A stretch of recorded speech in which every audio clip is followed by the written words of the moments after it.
Well, good day to you. It is the 29th of June. We are almost halfway through 2025, if you can believe it. But wherever you are, whenever you're listening to this video, I hope you're doing well and you're having a good day and you're enjoying life and you're finding joy in your life in some kind of way. If you are new to this channel, let me introduce myself. My name is Gary Willing and welcome to Search for Signs. If you are an old shoe at this, I want to welcome you back. But whether you are new to this information or you are reading about it and you've studied it for many years, I do think the best thing to do is to do some more research if you've heard it before, or start your research if you're new. But check out some of the information on some of the websites that I provided links for in the description portion of these videos to get really good background information about what I talk about. The link at the very top is the Share International link. You get the best background information there than you can anywhere else. But there are two other YouTube channel links that I have right below it that have videos talking about this information that I think are really good as well. So check them out. They're free. You want to come back and join the discussion, post a comment, let me know what you think. If you have a question you want to ask me, post your question in the comments section. Or if you want to talk about something, email me, searchforsigns@mail.com. And thank you again to everyone who's posted comments and asked questions over the times that I've been putting these videos up. So let's start with somebody who does not like what I have to say. This is, I can't remember that name. It doesn't really matter. Nothing but lies. Well, I mean, it can't all be lies, right? I mean, I said my name was Gary Willing. That's true. My mom calls me Gare Bear. So anyway, that is my name, Gary Willing. Everything that I've told you about, from my perspective is true. I'm not lying to you about anything. Now, if you don't believe it, that's fine, but I appreciate your comment nonetheless. All right, let's see. Jesus will prove you all wrong. Well, I mean, he might. I don't think there really is any truth to what most people who read the Bible are thinking Jesus to be. And if you really look at the heart of the teachings in the New Testament, they're so different than what people are thinking that he is like. But it goes back to what Maitreya said, and I've done a lot of contemplating on this, and I will continue to do this for the rest of my life. And I'm saying this to you not as a hard and fast rule or some kind of law or something that you have to look at, but I'm hoping that you at least ponder on this for yourself. But Maitreya says, as man so relates to man, does man relate to God? And if you look at what he's saying, it really is true. Somebody asked Krishnamurti, and he talked about it in this video I saw, do you believe, somebody asked him, do you believe in God? And at the end of it, he said no, because God is, he put it like this, the question that he asked himself is, who created whom? Did God create man, or did man create God? Now, a Christian would think that that's blasphemous. But if you really listen to what he's saying, if you really dive into what Maitreya is talking about in terms of as man so relates to man, does man relate to God, it's the truth of what's going on. And you find it everywhere. It's universal, really, to be honest. And it's even within me. So I'm not saying that I'm excluded from this, but there isn't one person that you will talk to whose God is different from their own beliefs and their own way of looking at things and their own way of relating to life and people and themselves and everything like that. There isn't anybody. So if you're a critical person and you are very secular and you think that you're right about your ideology, then your God is going to support that in every way. You know what I mean? You will never find somebody who is extremely critical of other people's beliefs, who is very ideological in their view, and their view is right and other people's is wrong, and thinks unconditionally that Jesus or God or whatever is tolerant of other people's views. That's why they couch this view that Jesus and God are all loving in, if you don't believe in what they're saying, you will be burnt in hell for all eternity. That's why they kind of say, oh, well, Jesus is all love. He loves everyone. But you have to believe in him. No, you have to believe in what you're believing.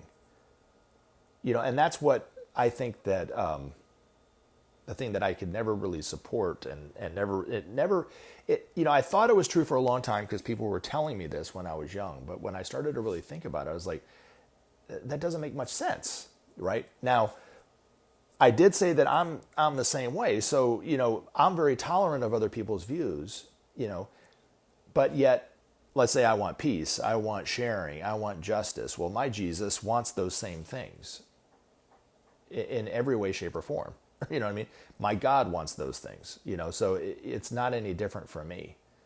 But there is a truth that, and I think that the Buddha said it the best, there is no religion higher than truth. And there is a truth, and that truth is the self. As Maitreya puts it, the self alone matters. It's what was here before the Big Bang and will be here after the final culmination of the universe, which is eons upon billions of eons from now. And that which allows all things to exist. Paul put it as, that in which we live and move and have our being. He was talking about the self. And I do even think when he mentioned in there, and this is something that you don't see, you just don't hear people talking about this in churches. You don't hear a pastor talking about it in this way, right? But when he says that, how did he put it? And I was trying to find the verse so I could read it exactly. It's Romans 13. And he says, owe no man anything but to love one another, for he that loveth another hath fulfilled the law. For this, thou shalt not commit adultery. Thou shalt not kill, thou shalt not steal. Thou shalt not bear false witness. Thou shalt not covet. And if there be any other commandment, it is briefly comprehended in saying, namely, thou shalt love thy neighbor as thyself. Love worketh no ill to his neighbor, therefore love is the fulfilling of the law. And I do think that you really can't love one another as thyself until you realize yourself as the self. Maitreya is here to teach the art of self-realization. Once you are truly self-realized, you can't harm anybody else. It's impossible. And I've spoken about these masters being uncorruptible. You can't buy them off. You can't, trick them into doing something that is not serving humanity, or in a very unconditional way. You can't do that because they know themselves only as the self. They see everyone as their self. They see them as them. They don't see themselves different from anybody else. And when you start to really inquire about the self and you start to meditate on it, perhaps, or see it, in your moment, start to see it moment to moment in your life, you start to see everything in other people as yourself. But when people talk about themselves and try to couch it in a selfless way, you see it a mile away. Ben used to do this all the time. People, and he used to do it even with me. I would talk about something in a way that I was thinking was being selfless, but in a way it was not. In a real sense, it was not. And he would always call me out on the carpet on it because he could see it a mile away. And these masters in Maitreya they know the hearts and minds of all people. They know that truth is within us. They're just going to show us and be and be perfect examples of what it means to be self-realized, But anyway, I appreciate people's comments, so I'm not beating you up over it. I was just wanting to talk about it in reference to that.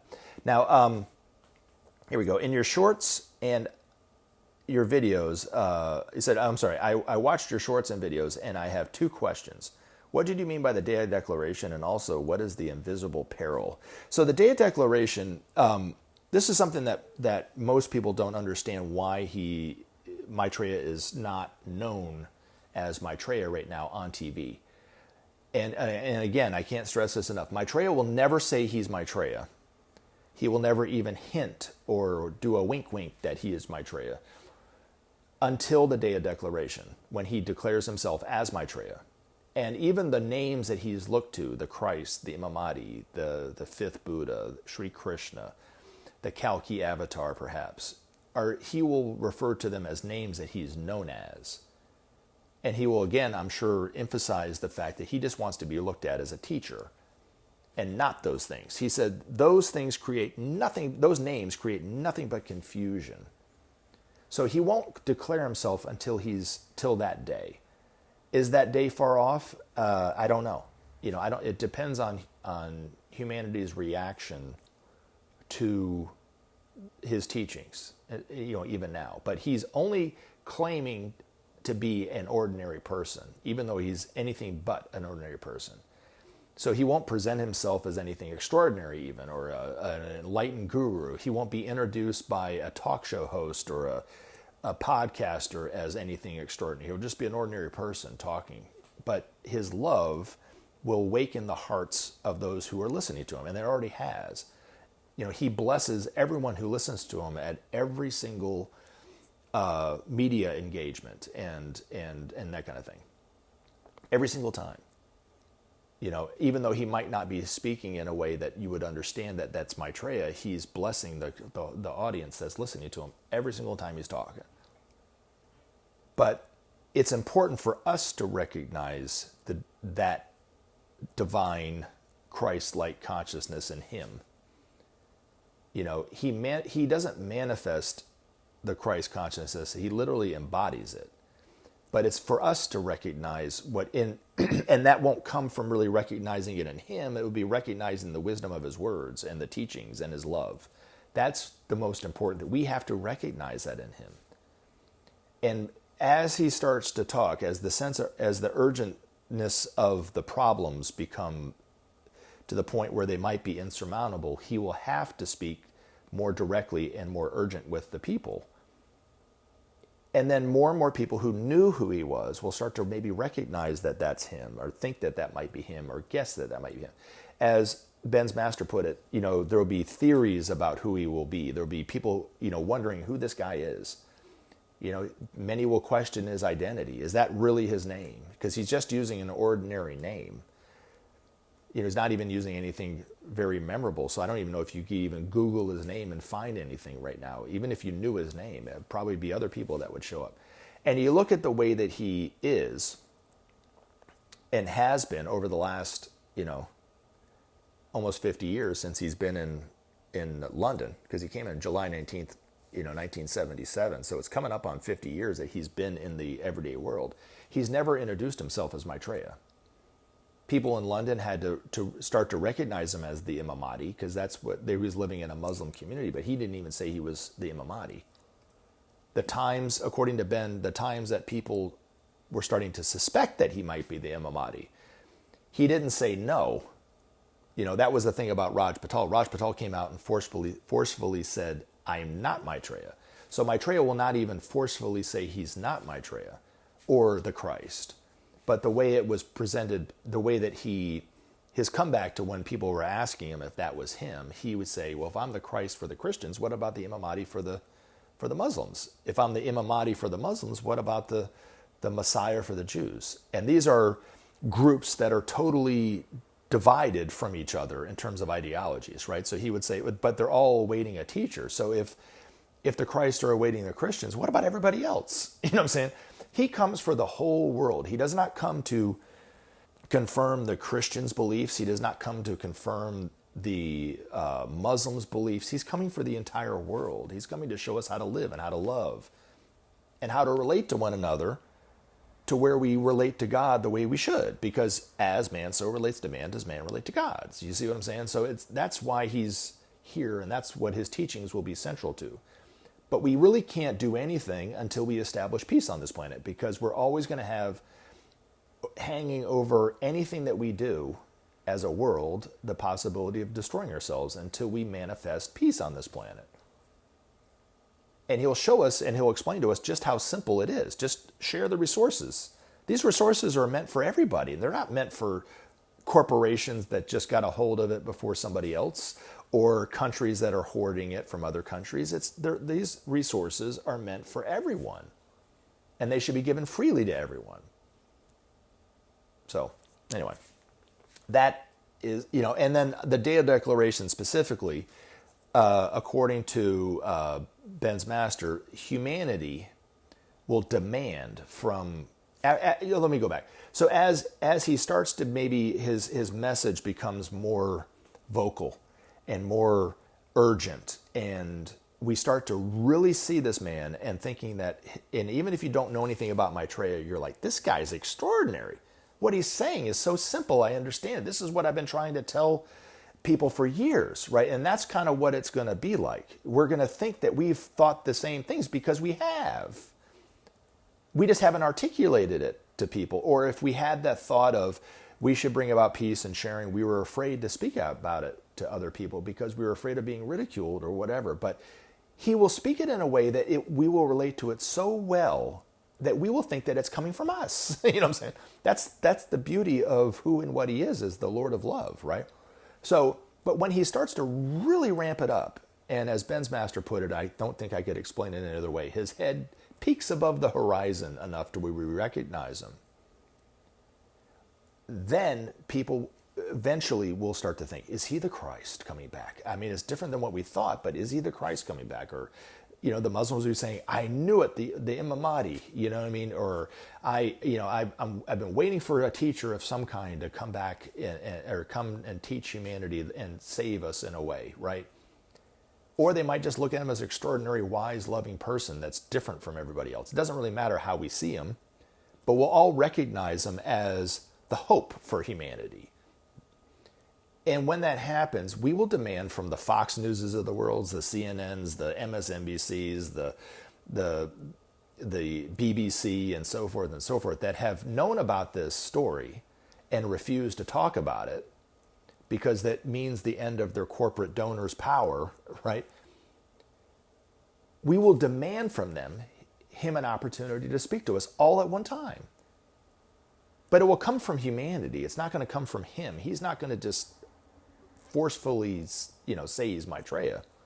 But on that day, which is named already as the Day of Declaration, which will be looked at in the future as the single moment when humanity takes that step back from the abyss and starts to make the changes, it won't happen until that day. That's going to be the time that we will be looked upon as the day of all days, when humanity finally came together after long eons of just brutally beating each other up,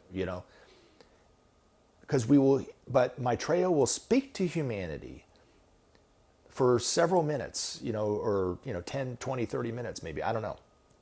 But we won't hear him through our speakers. We'll hear him inwardly in our own head, just the way that Benjamin Creme heard his master speak telepathically. We'll hear it as a world, because he will overshadow the entire world at that time. We'll hear it in our own language, in our own head at that time. So if you're French, you'll hear it in French. I'll hear it in English, or my version of English, because I'm an American, as Ben would say. If you're Thai, you'll hear it in Thai. If you're a Filipino, you'll hear it in Tagalog, or whatever other dialect is the most easiest for you to understand, But we'll hear it in our own language. And then, according to Ben's master, he will give humanity some visions, 2 visions, because we have to make a choice at that moment. We have to decide as a humanity, do we continue on in the ways that we've been doing and destroy ourselves? So he'll show us the future that will happen if we continue on in the ways. And we'll feel exactly what it's like to live into that future and see our only planetary home, vanish. And then he'll show us a future of what will happen if we just try the principle of sharing. What's going to happen? And see how it brings justice, and see the joy that comes from the ending of hunger and so forth. And we'll see a longer future, farther into the future of our technology, and when love is truly manifested on this planet. He'll show us this. And as Ben's master said, it will be, and actually Maitreya says, it will be as if he embraces all of humanity. We'll feel his love even physically. And then there will be millions upon millions of people who are cured from accidents or, long-term terminal illnesses and so forth. And Ben used to always say at the end of every one of his lectures, and those 3 ways, and only those 3 ways, will you know that man and only that man is Maitreya. But that will set the whole thing totally in a whole new direction than where we're going today on that day. So that's the Day of Declaration, as I see it. Now, the invisible peril is something that he will address immediately after he's gotten everybody's attention on the Day of Declaration with overshadowing him and embracing him with his love and all those miracle cures and so forth. And we've made the decision to try the principle of sharing. Once we start the principle of sharing, he can start working on some of these other things like the environment. But you'll never hear, or not never, but you haven't heard from environmentalists the real danger that's affecting humanity, that's killing humanity off, and that is nuclear radiation. That's what he refers to as the invisible peril, because we can't see it, we can't taste it, we can't touch it, we don't know that it's there, but it's everywhere. It's in our homes, it's in our, food that we eat, or every breath that we breathe in of this air. We're breathing in nuclear radiation every single time.